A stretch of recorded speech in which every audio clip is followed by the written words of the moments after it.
ကဲအားလုံးပဲမင်္ဂလာပါမျိုးတို့ရေဒီတစ်ခါတော့ထူးထူးဆန်းဆန်းအစားအစာလေးဖြစ်တဲ့ဝက်ခရမ်း6နှက်လေးချက်ပြပေးတော့မှာဖြစ်ပါတယ်ဒီဝက်ခရမ်း6နှက်ကတော့ကျွန်တော်တို့အညာဒေတာမှာတွေပဲစားလေးရှိတဲ့ဟင်းတစ်မျိုးပဲဖြစ်ပါတယ်ဗျာဒါဟိုနေ့ကကျွန်တော်မတ်ထုပေါ့နော်ကိုရီးယားမတ်ထုမှာခရမ်းသီးကြောက်လေးတွေ့လို့မို့ဝဲလာလို့မို့အခုလိုမျိုးချက်ပြခြင်းဖြစ်ပါတယ်ခရမ်းသီးကြောက်ကိုပွားလောင်ခုလိုမျိုးရေစိမ်ထားလိုက်ပါပြီးရင်တော့ဝက်3ဓာတ်သားကိုကိုလိုချင်းသလိုအတုံးလေးတွေတုံးပြီးတော့မှစားစနင်းနယ်ပြီးတော့နှက်ထားလိုက်ပါဗျာဟုတ်ကဲ့အဲ့ဒါဆိုလို့ရှိရင်ကြက်သွန်ဖြူကြက်သွန်နီဂျင်းကိုလည်းအခုလိုမျိုးအစိမ့်မှုန့်လေးနဲ့ထောင်းထားပေးလိုက်ပါဗျာ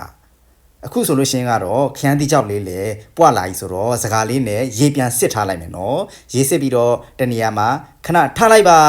အဲ့ဒါဆိုလို့ရှိရင်ဝက်ခရမ်းချောင်းနဲ့စချက်မဲ့မြို့ပေါ်အိုးတယ်ပြီးတော့မှအိုးတွေကိုစီထက်စီပူလာပြီဆိုလို့ရှိရင်ကတော့စောစောက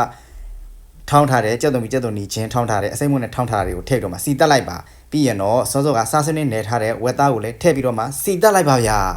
ဝက်သားလေးအပေါ်ရန်ကြောလေးတင်းလာပြီဆိုလို့ရှိရင်ကတော့ရေလေးနဲ့ငယ်ထည့်ပြီးတော့မှအဖုံးလေးအုပ်ထားလိုက်ပါဝက်သားလေးနူးလာအောင်အဖုံးလေးအုပ်ထားလိုက်ပါဗျာ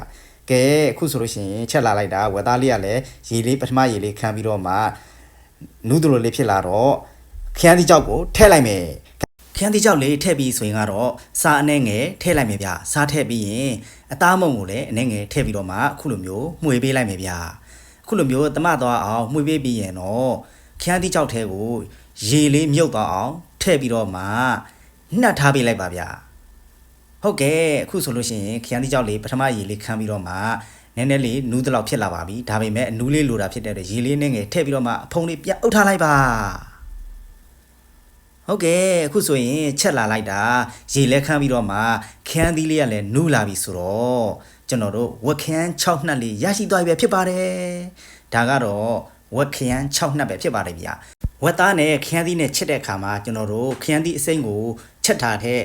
ခရမ်းသီးအချောက်ကပို့ပြီးတော့အနံ့ကပိုမှွေးတယ်ဗျာချက်ရင်တန်းလဲတဲ့တောင်မှကျွန်တော်တို့ခရမ်းသီးချောက်က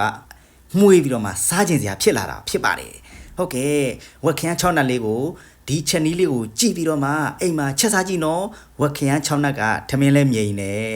အရသာလဲရှိတယ်ဗျာဟုတ်ကဲ့အနံ့လေးကလည်းခရမ်းသီးကြောက်အနံ့လေးကလည်းမှုေးပြီးတော့ချက်ရင်တာစားကျင်စရာဖြစ်လာတယ်ဟုတ်ကဲ့ဒီချက်နီးလေးကိုကြည့်ပြီးတော့မှကိုယ့်အိမ်မှာကိုချက်စားနိုင်ပါတယ်ဗျာဟုတ်ကဲ့နောက်လဲကျွန်တော်ဘာတွေချက်ပြသွားမလဲဆိုတာသိချင်ကျွန်တော်ရဲ့ YouTube channel လေးကို Subscribe လုပ်ထားဖို့မမေ့နဲ့နော်ကဲအဲ့ဒါဆိုလို့ရှိရင်ကတော့ကျွန်တော်ကိုယ်တိုင်ချက်ထားတဲ့ဝက်ခရမ်း6နှက်လေးကိုအရသာလေးမြည်ကြည့်လိုက်မယ်အရသာတော့ရှယ်ပဲဗျို့ခရမ်းသီးကြောက်အနံလေးကလည်းမှုေးနေတာပဲချက်တုံးကြရကျွန်တော်စားကျင်စိတ်ဖြစ်သွားတာအနံလေးမှုေးနေတော့လေဟုတ်ကဲ့ဒီဗီဒီယိုလေးကိုအဆုံးထိကြည့်ပေးကြတဲ့တဦးတယောက်ချင်းစီတိုင်းကိုအားလုံးကိုအထူးပဲကျေးဇူးတင်ပါတယ်နောက်လည်းဘာတွေချက်ပြသွားမလဲဆိုတော့သိချင် YouTube channel ကို Subscribe လုပ်ထားနော်တတာဘိုင်ဘိုင်